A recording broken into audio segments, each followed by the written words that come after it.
Welcome to Chapter 2. Chapter 1 laid out what any physical system must deliver to serve as a qubit and the tension that makes it hard. We now look at the first concrete answer: an electrical circuit patterned on a chip, cooled until it behaves as a single quantum object. Superconducting qubits are the most industrially developed platform, and the reason is not that their physics is superior. It is that they are designed rather than found. An atom has the energy levels nature gave it. A circuit has the levels you drew in the layout software. That freedom is the great strength, and the refrigerator is the great cost. An ordinary wire is a terrible place to store quantum information. Electrons scatter, resistance dissipates energy as heat, and dissipation is decoherence. Superconductivity removes it. Below a critical temperature, electrons bind into Cooper pairs which condense into a single collective state with one macroscopic wave function, protected by an energy gap. But the simplest quantum circuit, a capacitor and an inductor, still fails. Quantized, it is a harmonic oscillator, and its levels are equally spaced. Every transition sits at the same frequency, so the pulse you send to move population from 0 to 1 marches it up the ladder and out of the computational subspace. Exactly one circuit element meets the requirement, and it is the reason this platform exists. A Josephson junction is two superconductors separated by a barrier thin enough, a few nanometers of insulating oxide, that Cooper pairs can tunnel through it. Brian Josephson predicted in 1962 that a supercurrent would flow across such a barrier with no voltage drop at all. Two properties matter. It is nonlinear, acting as an inductor whose inductance depends on the current, so the levels stop being evenly spaced. And it is non-dissipative. The result is an artificial atom with a transition frequency you set at design time. The junction gives us anharmonicity, but early superconducting qubits were exquisitely sensitive to charge noise. Stray charges shifted the transition frequency at random, and a frequency that wanders is a phase that randomizes. The transmon solves this by shunting the junction with a comparatively large capacitor, pushing the Josephson energy far above the charging energy. In that regime, the frequency becomes exponentially insensitive to charge noise, while the anharmonicity falls only algebraically, as a weak power of the ratio. That asymmetry is the whole design argument, but modest is not zero, and the surviving anharmonicity sets a floor on gate duration through leakage. A transmon is controlled by microwave pulses sent down a line coupled to it. Drive it at its transition frequency, and the population oscillates between 0 and 1 at the Rabi frequency, which is proportional to the drive amplitude. The rotation angle is set by the pulse area, amplitude multiplied by duration. A pi pulse is a complete flip, the x gate, and half that area gives an equal superposition. The rotation axis is set by the phase of the drive, applied in the control electronics, so it costs no time at all. Detuning is the enemy. It caps the reachable population below 1, and no duration recovers it. Entangling gates require two transmons to interact, and there are two broad philosophies.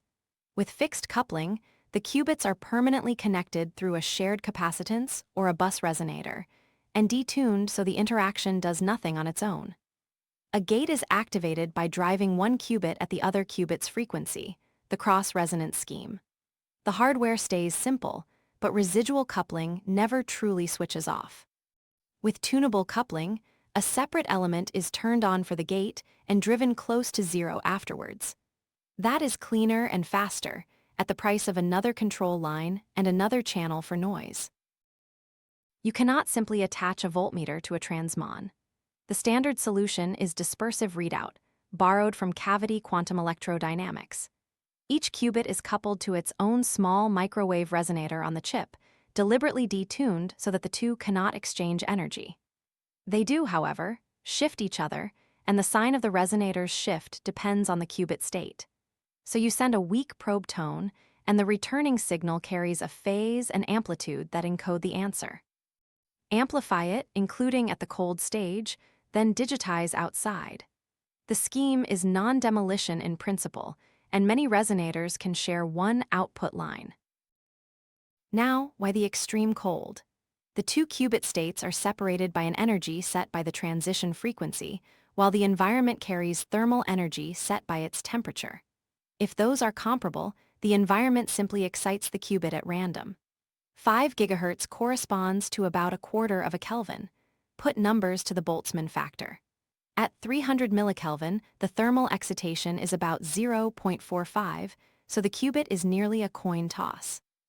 At 20 millikelvin, it is about 6 times 10 to the minus 6, and at 10 millikelvin about 4 times 10 to the minus 11. The machine that gets you there is a dilution refrigerator. It exploits a mixture of helium-3 and helium-4, which below roughly 0.87 Kelvin separates into a helium-3 rich phase floating on a dilute one.